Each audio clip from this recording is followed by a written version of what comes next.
3 दिन का खेल समाप्त हुआ है दोस्तों और इंग्लैंड की टीम बिल्कुल भी इस गेम को ड्रॉ के लिए नहीं ले जाना चाहेगी। वहीं पे भारत को ये चीज पता है कि इंग्लैंड प्रॉपर चेस करने की ओर जाएगी। लगभग 200 रन का लीड भारत के पास एडवांटेज था और 64 पे 1 भारत खो चुका है। जायसवाल आउट हो गए हैं, करुण नायर बैटिंग कर रहे हैं, केएल राहुल बैटिंग कर रहे हैं। सवाल यह है कि एक दिन का टाइम भारत के पास है क्योंकि भारतीय टीम एक दिन मैच खेलेगी और पूरा एक दिन बल्लेबाजी करने को देगी। क्योंकि रीजन है इंग्लैंड इस मैच को ड्रॉ करने नहीं जाएगा और भारत के पास मौका है ड्रॉ करने के बारे में। भारत बिल्कुल नहीं सोचेगी।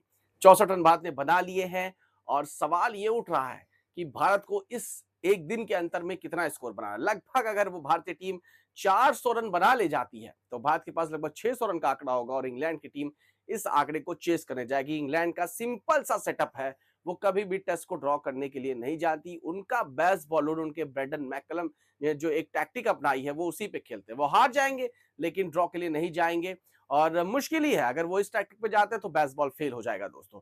Let's see. लेकिन इस दिन जो थर्ड दिन था वो बहुत बेहतरीन रहा है दोस्तों। सिराज के लिए पूरा दिन जाता, आकाशदीप भी उसमें श्रेय लेते हैं। 4 विकेट उन्होंने लिया।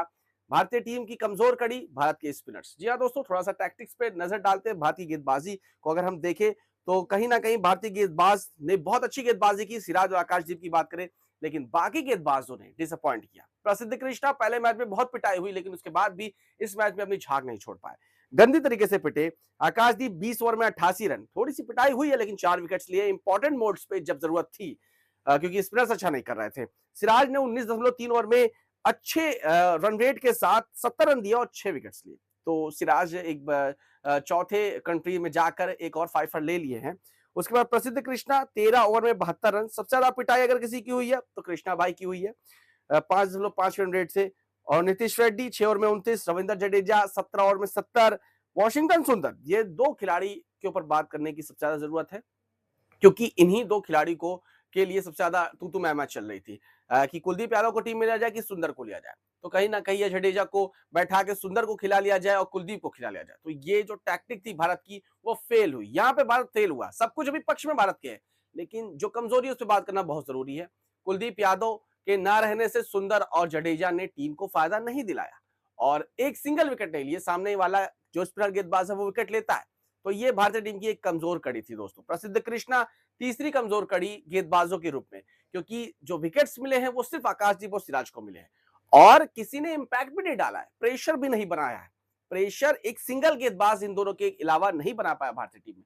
तो अगर सेकेंड इनिंग में भारत को इंग्लैंड को ऑल आउट करने के लिए जाना होगा तो इस बारे में बहुत ज्यादा सोचने की जरूरत है दोस्तों कि भारत के दो गेंदबाजों के अलावा बाकी जो 3 गेंदबाज हैं और चौथा नीतीश कुमार रेड्डी, उन्हें प्रेशर बनाने की बहुत ज्यादा जरूरत पड़ने वाली है। दूसरी चीज दोस्तों कि गेंदबाजी की बात करें तो अगर बल्लेबाजी की बात करते हैं तो इंग्लैंड जाहिर सी बात है बहुत बेहतरीन बैटिंग की है।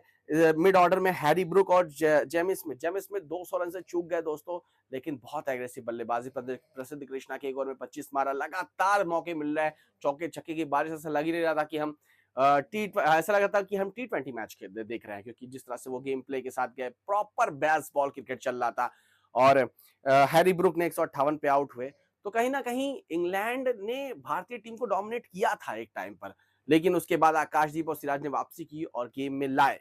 लेकिन जो कमजोर कड़ी थी दोस्तों वो भारत की गेंदबाजी थी। गेंदबाजी इन दो खिलाड़ियों को हटाने के बाद पूरी तरह से फ्लॉप थी और इस पर भारतीय टीम को नजर रखनी होगी। इस कड़ी को सुधारने की जरूरत है सेकेंड इनिंग में। बाकी बल्लेबाजों की बात करें तो भारतीय टीम बहुत अच्छा कर रही है। जायसवाल का विकेट गिर गया है लेकिन भारतीय टीम के अंदर वो कैपेबिलिटी है, वो क्षमता है कि 400 का आंकड़ा सामने रख सकती है एक दिन के अंतर्गत।